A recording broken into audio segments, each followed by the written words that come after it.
What are your thoughts on the intersection of work and life through technology? What insight do you have for people who might have trouble establishing digital boundary? Okay, you're asking about digital boundaries between work and life. Yeah, this is a lot of people struggling with this.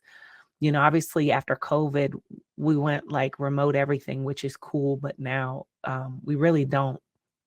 And some of us, quite frankly, didn't before, but we super don't have them now, right? Boundaries between work and life. You're working at home at least some of the time, which means you're in your home space, in your personal space doing work.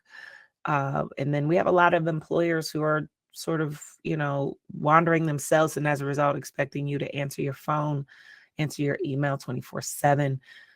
This is not a one size fits all answer, especially depending on where you work and what policies are in place. I've seen some new stuff coming out about how organizations are kind of responding to this. I think some of them are looking at more innovative approaches that say, "Hey, as long as you get your job done, we're here for it." Others are still, wanting to manage and have tabs, but a lot of this depends on what role you're in, right? Because there are certainly roles where, you don't necessarily have to be at your desk or have to spend XYZ number of hours, 40 exact hours in order to do what you got to do.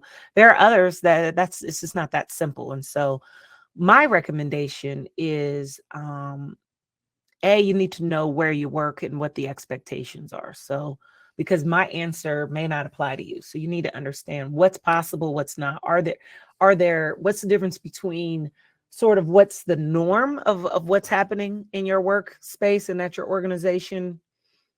And it's not really a rule, but it's kind of like what everybody does. And what are the absolute expectations and requirements? So first of all, get clear on that.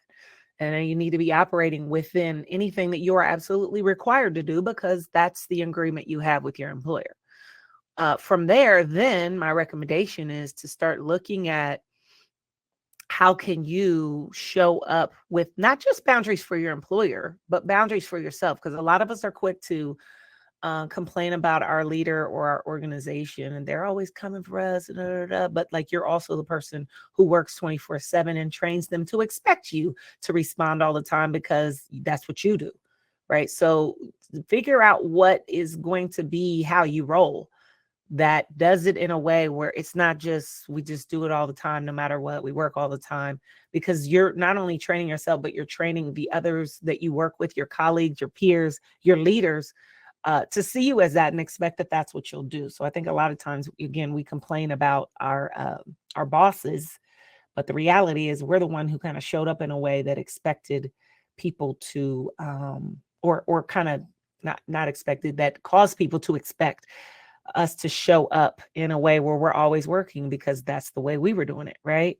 So think about how where are the lines, and for some people it's hours. It's to say from this hour to this hour, and then this is my break, and then this hour to this hour. For other people, that's not realistic to rigidly say these are my hours, because it's not the type of role you're in, or you as in the job itself, and or you're in a leadership role. And if you're a leader, there's there that rigidity of boundaries doesn't exist.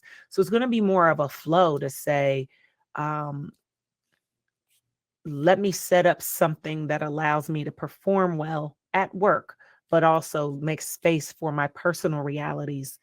And again, this is a tough question to answer without details just because it just depends, right?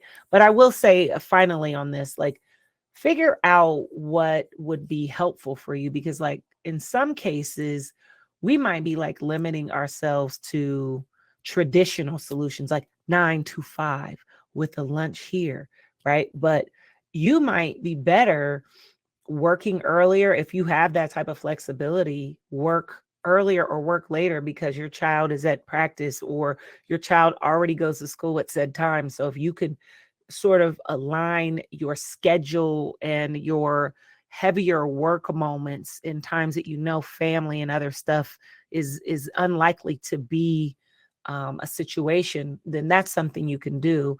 And so that might be that that a really good span of time where it's unlikely your child is going to need something or your spouse is going to need something is not 9 to 11. It's 1 to 4, right? Then block that time and work around that so that you can make sure your core production hours are aligned with the times that you have the least amount of distractions, right?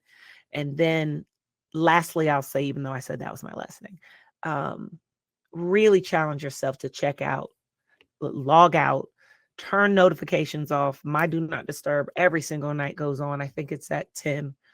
Unless you're saved in my phone as like an emergency contact or a favorite, like that's going to be my mom, my brother, my niece, my partner, right? Then my phone's not going to ring. So you can email and text all you want to. I'm not going to see it.